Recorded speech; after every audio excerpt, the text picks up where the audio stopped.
এইগুলো যে সিচুয়েশন আছে ওখানে যাচ্ছে, একটু একটু নিজে চিন্তা ভাবনা করে রাখবেন। যখন আপনি বলছেন একটা সেন্টিমেন্ট আছে, একটা মাইগ্রেন্ট লেবার ইস্যু নিয়ে অনেক দিন থেকে চলছে। অনেক অনেক জায়গা আমরা যে আলাদা স্টেটগুলোতে লোক যখন পুলিশ ডিটেইন করে রাখে, তারপর আমরা কথা বলে অনেক লোককে বের করে নিয়ে এসেছি। লেকিন একটাই সেন্টিমেন্ট আছে, লোক এখান থেকে বাইরে গিয়ে কিছু কিছু ঘটনা ঘটছে যেখানে লোক মার খাচ্ছে।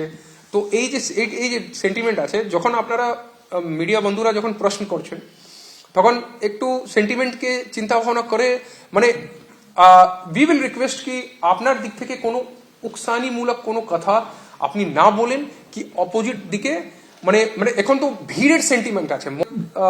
একটা রিকোয়েস্ট থাকবে পুলিশ দিক থেকে কি এখন আমরা অনেকটা কি আমাদের সিচুয়েশন কমপ্লিটলি আন্ডার কন্ট্রোল আছে, বাট যখন এইরকম সিচুয়েশন হলে একটু নিজে একটু পরিস্থিতি দেখে চেষ্টা করবেন কি আপনার কোনো আপনি যা আছে ফ্যাকচুয়ালি আপনি রিপ্রেজেন্ট করুন। কোনো আপনাকে কেউ কোনো মানা করছে না, আমাদের পুলিশ সবসময় আপনাদের সঙ্গে আছি, আমরা আছি। বাট কথা বললে একটু চেষ্টা করবেন কি কোনো ইনস্টিগেট করা না হোক।